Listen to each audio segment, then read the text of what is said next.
eu tenho dito sempre para algumas pessoas, assim, conforme a gente conversa, que eu gosto muito de ouvir o Tadel do pastor Eibe, pelo site deles, lá de Fortaleza. E como eu sou uma dona de casa também, né? Quando eu passo roupa, eu fico ouvindo o Tadel.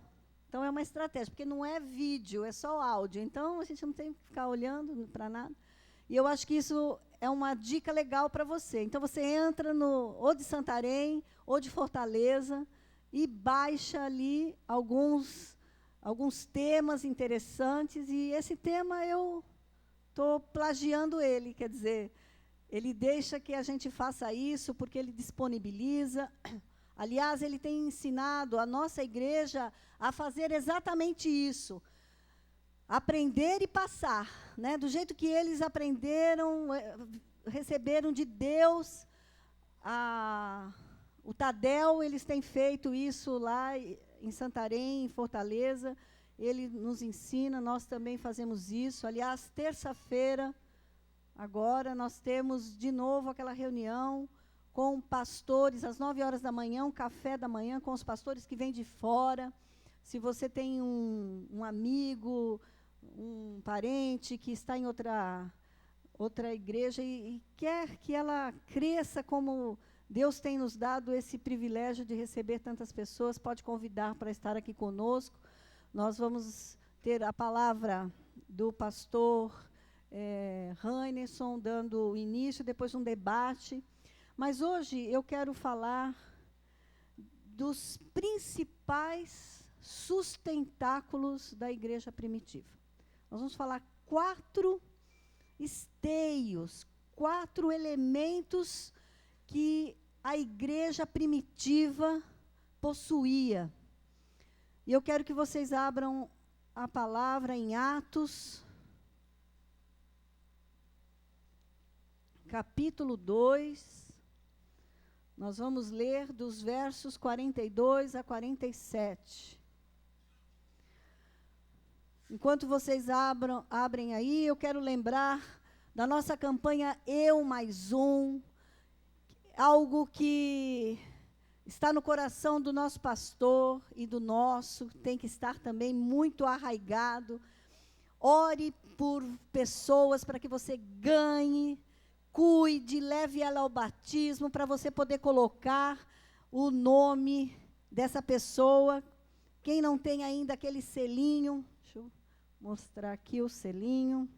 Está grudado aqui, mas está na minha Bíblia. Está na minha Bíblia, aqui, por dentro, para eu estar sempre me lembrando que eu tenho que ganhar alguém especial. Não vale somente aqueles que já chegam prontos, mas que a gente possa estar ganhando alguém. Então, vamos lá.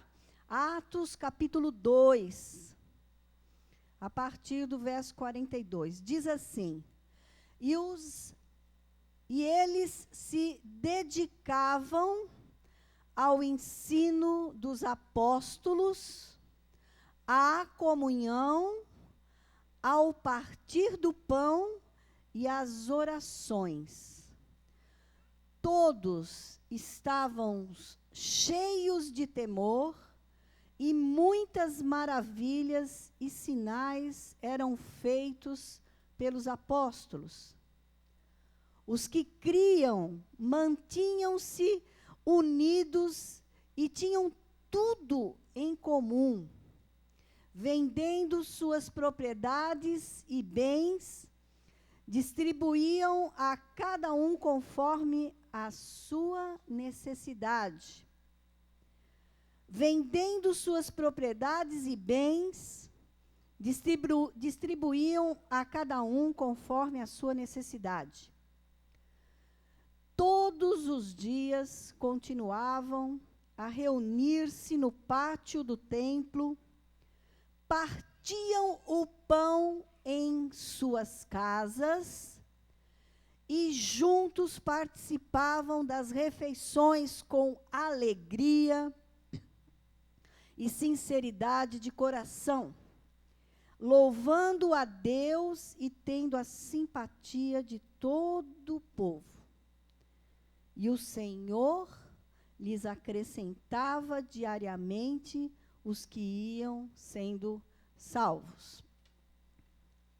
Amém? Coisa linda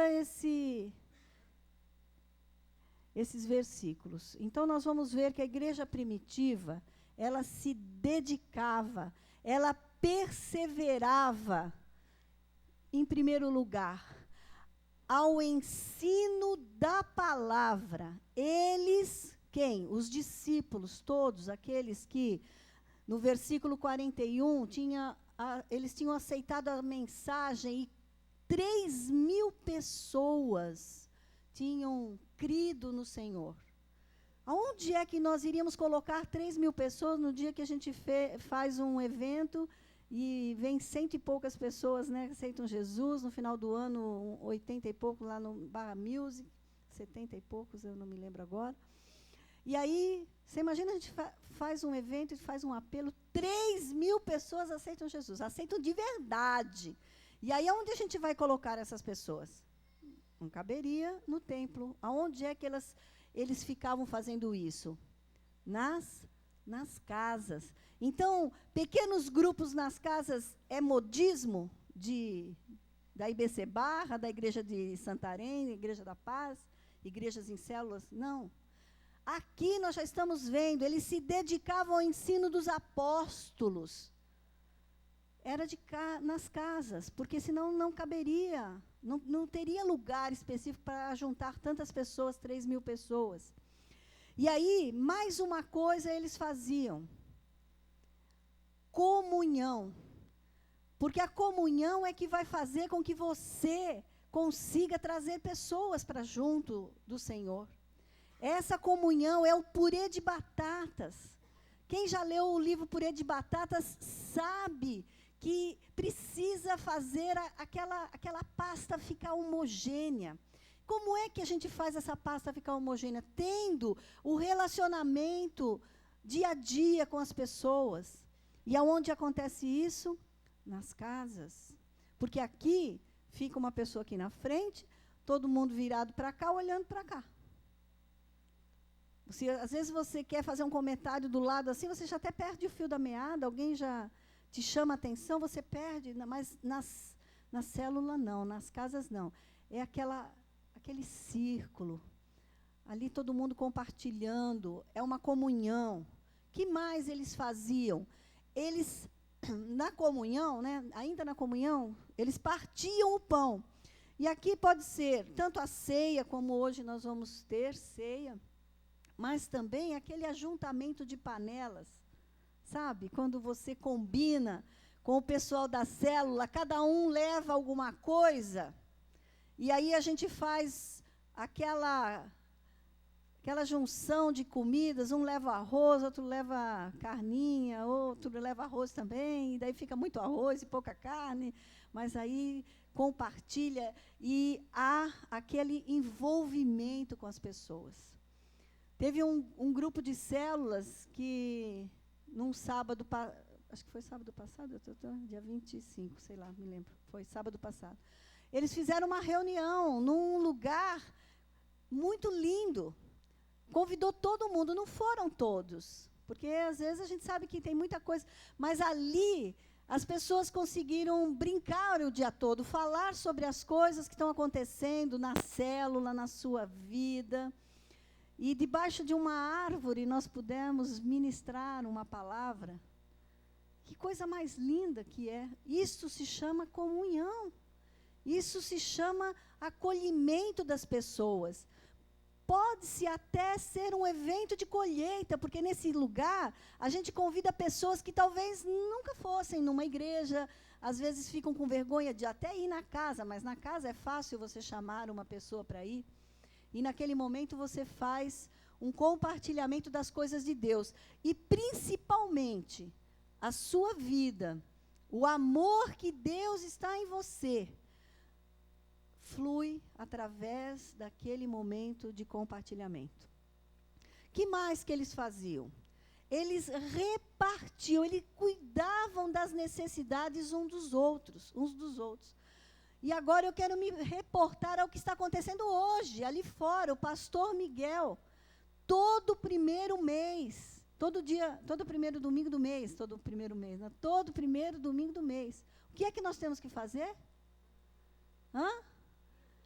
Os 30 quilos. O pastor Josué disse que se a gente tirasse uma radiografia do pastor Miguel, é um coração inteiro, né? Ele parece que só tem um coração, porque ele é uma pessoa assim amável, né?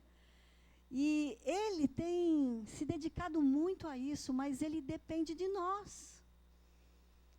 Aqui a palavra diz que eles, né? Estavam vendendo suas propriedades e bens para distribuir a cada um conforme suas necessidades. A gente sabe que a gente olha muito para o nosso umbigo.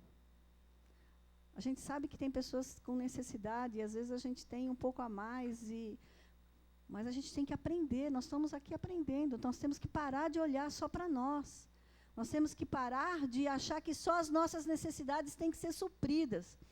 Então, 30 quilos de alimento de cada célula não vai fazer com que ninguém tenha que vender suas propriedades para fazer isso. Amém? Então, você supervisor, supervisor de setor, de área, pastor de distrito, tem que mandar 10, 15 dias antes de finalizar o mês, mandar um recadinho. Vamos fazer isso, não vamos esquecer de no dia o pastor Miguel tem assim muito trabalho ali fora, mas muito trabalho. Recolher todos aqueles alimentos. Porque nós temos feito muita coisa. Temos. Mas podemos fazer muito mais.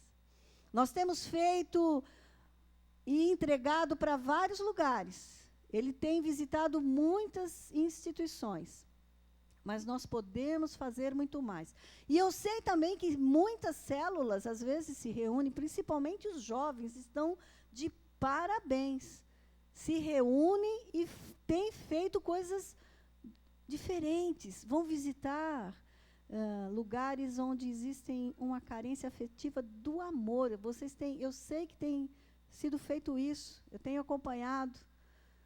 E é isso que a gente precisa. Então, o compartilhar das coisas, cuidar das necessidades uns dos outros, era uma das coisas que eles faziam também.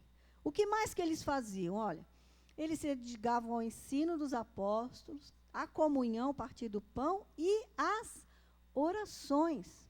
Nada do que nós fazemos pode ser feito sem oração. E aí, alguém do TLC pode falar, puxa, mas hoje na aula você disse que não podia fazer oração de início na célula. Não, a célula ela já foi regada de oração, mas o primeiro momento da célula é um quebra-gelo.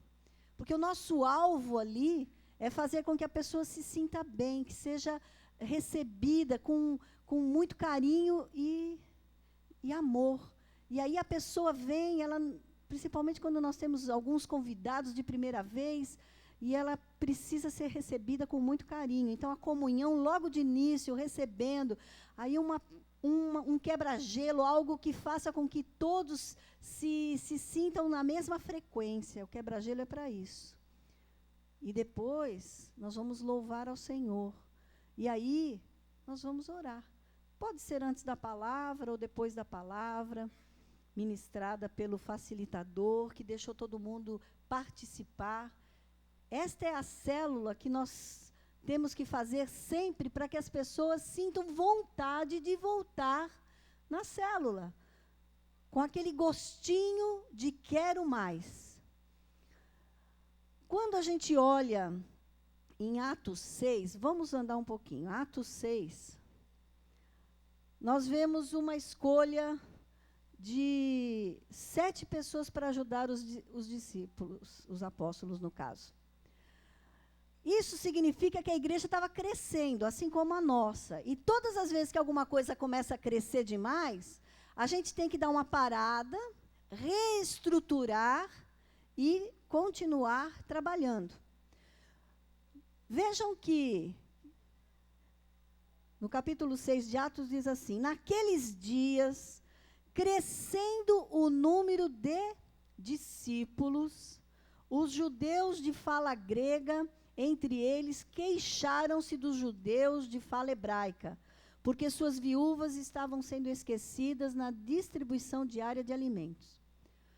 Vejam que, quando começa a crescer, até dentro da igreja há murmuração. Eles começaram a murmurar, a questionar, a perguntar.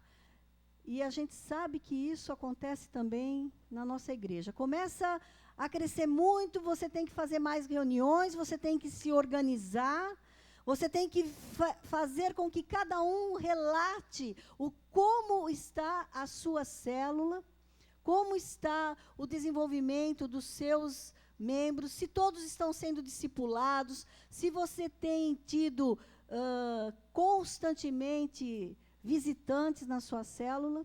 Mas a preocupação aqui era com relação às viúvas que estavam sendo deixadas de lado.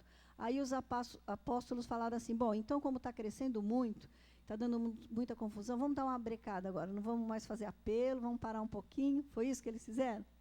Não. Eles falaram assim: olha, vamos arrumar mais gente para trabalhar. Vamos colocar aqui mais supervisores, vamos colocar aqui mais pastores de distrito, vamos colocar aqui mais pessoas para trabalhar, para cuidar das necessidades, porque nós vamos continuar a fazer com que a palavra seja ministrada. Então, no verso 2, diz: por isso os 12 reuniram todos os discípulos, e olha, eram discípulos, pessoas que estavam sendo cuidadas, porque a palavra de Deus diz que a gente tem que fazer discípulos, não convertidos somente. Discípulos é estar caminhando com ele, no MDA, no dia a dia, olhando olho no olho, sabendo quais são as necessidades de cada um e das pessoas que estão sendo cuidadas por nós. Por isso, os 12 reuniram todos os discípulos e disseram: não é certo negligenciarmos o ministério da palavra de Deus a fim de servir às mesas. Irmãos, escolham entre vocês 7 homens de bom testemunho, cheios do espírito e de sabedoria.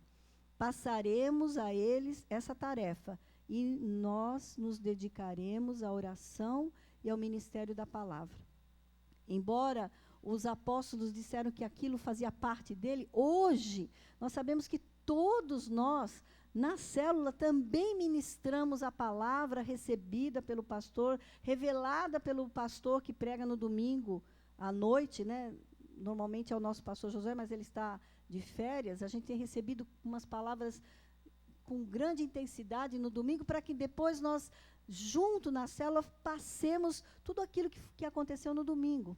Mas nós não podemos esquecer das necessidades que as pessoas ou que as viúvas estão passando. Mais uma vez, eu quero que você anote isso na sua Bíblia. No mês que vem, em março, aliás, ainda dá tempo de trazer, hoje, amanhã, depois, né, esse mês aqui, se a sua célula não trouxe os 30 quilos, o Espírito Santo vai incomodar você, falar assim: não, vamos cumprir o que a igreja está fazendo. Vamos pegar os 30 quilos e levar. Ainda dá tempo de trazer à noite, durante a semana, porque as necessidades dos nossos, ao redor da nossa igreja, precisam ser cumpridas. Quando Jesus falou em Lucas, abram em Lucas ali, ele fala uma coisa sobre a oração. Se é Jesus que nos falou, eu acho que nós não podemos negligenciar mesmo. Aliás, nada da palavra pode ser negligenciada por nós. Porque a oração faz com que nós tenhamos tudo facilitado. Quando nós nos dedicamos à oração, e você tem que cumprir isso como se fosse algo, escovar os dentes, você não pode esquecer de orar. No começo, a gente pode até negligenciar um pouco, como quando éramos crianças. a mãe precisava estar lembrando. Então, aqui a gente está lembrando o tempo todo. Mas o nosso pastor tem nos amavelmente, a palavra cobrado, né? Amavelmente, eu sei disso. Que nós tenhamos uma comunhão diária com o nosso Senhor, intimamente, sozinho, no nosso momento a sós com Deus. E isso a gente tem que fazer acontecer na vida de todos, porque ninguém vai nos segurar se todos nós fizermos isso. Em Lucas 18 diz assim, uma parábola. Então Jesus contou aos seus discípulos uma parábola para mostrar-lhes que eles deviam orar sempre e nunca desanimar. Ele disse, em certa cidade havia um juiz que não temia Deus nem se importava com os homens. E havia naquela cidade uma viúva que se dirigia continuamente a ele, suplicando-lhe, faze-me justiça contra o meu adversário. Por algum tempo ele se recusou, mas finalmente disse a si mesmo, embora eu não tema a Deus e nem me importe com os homens, esta viúva está me aborrecendo, vou fazer-lhe justiça para que ela não venha mais me importunar. E o Senhor continuou, ouçam o que diz o juiz injusto. Acaso Deus não fará justiça aos seus escolhidos que clamam a Ele dia e noite? Continuará fazendo-os esperar? É claro que não, né? Eu lhes digo, Ele lhes fará justiça e depressa. Contudo, quando o Filho do Homem vier, encontrará fé na terra? Se Jesus falou que nós temos que quase que importunar o Senhor, que na verdade não vai ser o importuno, porque Ele ama ouvir a sua voz. Ele ama ouvir os seus pedidos. Ele diz que Ele sabe tudo o que você precisa, mas Ele precisa ouvir, Ele quer que você faça os pedidos. Então, se a sua célula está com alguma dificuldade, ela não cresceu, ela não se multiplicou, as pessoas não estão indo, não espere nem um minuto mais. Ore pela sua célula todos os dias. Pega o nome de todas as pessoas que participaram da sua célula até então. Mesmo aquelas que só vieram uma vez, comece a orar. Pegue o telefone, ligue para cada uma das pessoas, faça reviver tudo aquilo que Deus já tinha entregado nas suas mãos. Não deixe passar ninguém. As pessoas com as quais a gente envia, são as pessoas que aceitam Jesus aqui e a gente envia por e-mail, são consideradas pérolas do Senhor para a nossa igreja. A pessoa mais importante da igreja é o novo convertido. É aquele que foi enviado para o seu e-mail e você deixou despercebido. Uma fala aqui que às vezes eu já percebi, tem gente que fala assim, mas não chegou no meu e-mail. Como o e-mail dos novos convertidos pode parecer um spam, procure às vezes no spam e transfira, mostre que aquele é um e-mail importante da sua caixa de e-mails. E ligue para as pessoas. Você se lembra uma vez aqui que eu fiz um apelo, não para voluntários? Eu pedi para pessoas que tivessem o chamado.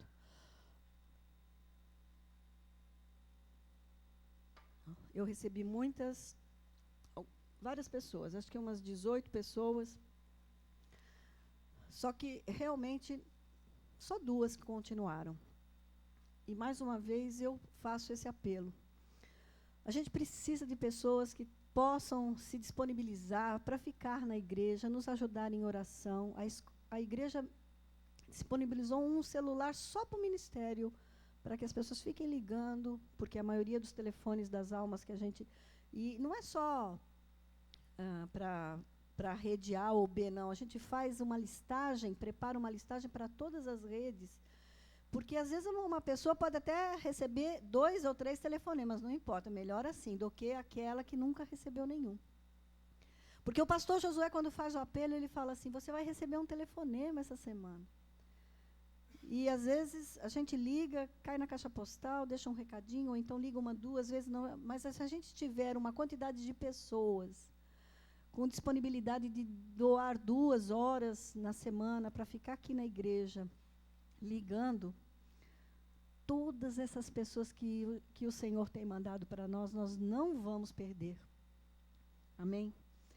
Deus tem sido tão generoso, tão gracioso conosco, e eu sei que Ele tem muito mais para nos dar. Quando nós mudarmos para a tenda, num lugar onde vai acolher quase 4.000 pessoas, ao redor nós temos tantos prédios ali, e mesmo casas, nós temos que orar para que a palavra chegue como um vento suave ao coração daquelas pessoas. E nós vamos ganhar muita gente para Jesus. E aí, não vamos mais reclamar de que tem muita gente. Nós vamos pegar mais pessoas para nos ajudar. Por quê? Porque na igreja primitiva era dessa maneira. Na igreja primitiva, eles ficavam preocupados, então, com 4 coisas que nós lemos ali. O ensino da palavra de Deus, a comunhão, o purê de batatas, partir do pão, o cuidado com as necessidades uns dos outros e as orações, que nós vemos que não somente ali era importante, mas Jesus nos deixou. Não sejamos crentes que acham que só ouvir a palavra, vir ao culto e orar é suficiente. A gente já viu que não. A igreja diz que a comunhão entre os irmãos, o partir do pão nas casas, e nós temos disponíveis para cada um de vocês aqui que ainda não estão em célula, mais de 400 células, não é? Não sei bem o número, porque a gente anda, mais de 400. 440? Não, eu acho que não, porque algumas células andaram fechando aí, infelizmente. Mas mais de 400 é um grande número. Nós vamos chegar a 1.000? Vamos. Mas, por enquanto, só temos 400. Mas tem uma perto da sua casa. E se você ainda não está em célula e está aqui, parabéns, que você está aqui no Tadel, mas precisa ir para uma célula. Não seja crente somente de vir aos domingos, não criar vínculos, assistir o culto e ir embora para casa. Faça como a igreja primitiva. Ame estar com as pessoas. O amor que Deus tem derramado sobre cada um de nós tem que ser grande o suficiente para que nós tenhamos esse amor transbordante na vida das pessoas que estão ao nosso redor. Bem, faltam 5 minutinhos. Eu quero fazer uma oração com você. E eu tive lendo um livro do A.W. Tozer, esse final de semana também, muito importante. E ele disse o seguinte, que se a gente faz um voto para Deus, a gente deve cumprir. Mas quando a gente fala isso, ele diz assim, não é para você ter medo de fazer o voto com medo de não cumprir. Porque ele é misericordioso, que se você não cumprir, você pede perdão e começa de novo. E eu gostaria muito que os líderes de célula hoje fizessem um voto. Fizessem um voto de ouvir todas as instruções que são ditas aqui no Tadel, no TLC, nos livros que a gente tem recebido. E, principalmente, o cuidado das pessoas que chegam até nós. Eu não vou pedir para ficar de pé, eu não vou pedir para levantar a mão, nada. Só vamos abaixar a nossa cabeça, fechar os nossos olhos e vamos orar, fazendo esse voto com o Senhor. Você pode repetir baixinho, só você.